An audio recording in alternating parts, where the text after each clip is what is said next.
What are the potential economic benefits of a reduction in corruption? What is corruption? The IMF, in line with other international organizations, defines public corruption as the abuse of public office for private gain. Monroe defined corruption as the use of position, whether formal office or otherwise public or otherwise illicit, to benefit to secure advantage, whether personally or one's connections. So the causes of corruption are the size of the public sector, the quality of regulation / authorization, the transparency of rules, laws, and process, and the degree of economic competition. So the size of the public sector have to deal with the limited role of the government in modern society. So the government don't have full monitoring of all activities. So persons who are in this role take advantage and partake in illegal activities where they benefit from. So the quality of regulation / authorization speaks where many countries, especially developing countries, the role of the state is often carried out by the government, by many regulations. So in these countries where license, permits, authorization, various sort of required to engage and to be continue engaged in many activities, such as opening up a shop, keeping the shop open, borrowing money, investing, driving a car, owning a car, getting passport, going abroad, and so on. So it requires some specific documents or authorization. So the existence of the regulation and authorization gives a kind of monopoly power to the officials who must authorize or inspect the activities. So in Jamaica, we know that many persons buy their license instead of go through the correct procedure in obtaining their driver's license. So the transparency of rules and law and process. So this creates a futile background for corruption. So rules are often confusing, and the documents that are specifying them are not publicly available at times. So sometimes we have rules change without really properly acknowledge to the public that they are changed, and laws and regulations are often written in a way that only trained lawyers can understand it. So some person may interpret it wrong.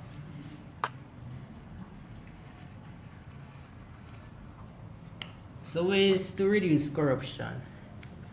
We have end impunity.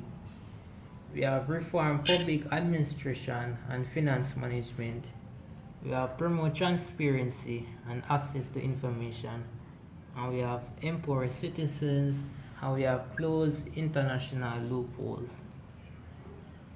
So end impunity, where effective law enforcement is essential to ensure corrupt are punished and break the cycle of impunity or freedom from punishment or loss.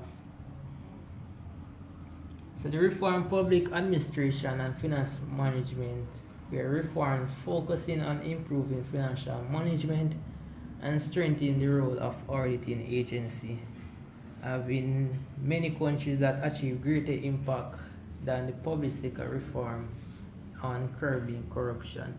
So promote transparency and access to information, where most countries that success in curbing corruption have long tradition of government openness.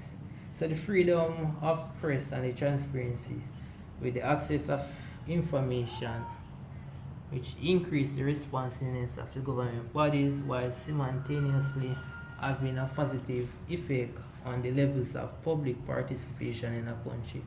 So empowering citizens have to do with like strengthening the citizens' demand for anti-corruption, empowering them to hold government accountable is a sustainable approach that helps to build mutual trust between the citizens and the government. For example, like community monitoring the initiative to have in some cases to contribute to the detection of corruption, which help to reduce the leakages of funds and improve the quantity and the quality of public services. So close international loopholes. So without the access to international financial system, corrupt public officials throughout the world would not be able to launder or hide the proceeds of looted government assets. So major financial centers urgently need to put in place a way to stop their banks and cooperate with offshore financial centers from absorbing the illicit flow of money. Now we're going to look at the topics that answer this presentation question, which is what are the potential economic benefits of a reduction in corruption? One such economic benefit is the increase in confidence in the economy, which attracts foreign direct investment. And this is because of the low corruption rate in the country that allowed investors to feel safe and where they can guarantee a return on their investment. For example, the Netherlands ranked 8th on the Corruption Perception Index, and that is where countries with the highest score are in red. And they also ranked, they are the 4th highest country that receive the most foreign direct investment. And they ranked 8th on the Global Foreign Direct Investment Country Attractiveness Index, and those that have the highest score are the ones that are in the green area. As you can see that there is a correlation between countries with low corruption rate and high foreign direct investment attractiveness rate. We have other examples like the US, which ranked 25th on the Corruption Perception Index and first in the Global Foreign Direct Investment Country Attractiveness Index. We have Denmark, who ranked first in the Corruption Perception Index and 9th in the Global Foreign Direct Investment Country Attractiveness. We have other countries such as Switzerland and Norway and so on. So another economic benefit is the fair allocation of resources.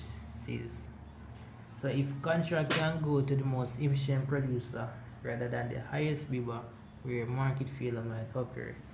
So having an economic where corruption can be eradicated or minimize corruption, where it can allow contracts and property right to be well established, result in the allocation of resources. The next point is the increase in entrepreneurship, as the cost of the business reduced without the bribing or extortion. So for entrepreneur, this can result in not having to pay any extortion costs or any bribe that in activities that may blocked by officials who want to be compensated and so on. So it will help with the growth and the institutional quality of the country to move in a direction of high standard. So another economic benefit is the increase in growth and sustainability, where the government can ensure a business environment based on the impartiality and the rule of law. Next point is the effective use of funds, where increase in economic development, where you have the money that you collect from taxation and so on goes into investment to help with the development of the economy, such as education, the healthcare, the security slash defense of the country, and so on.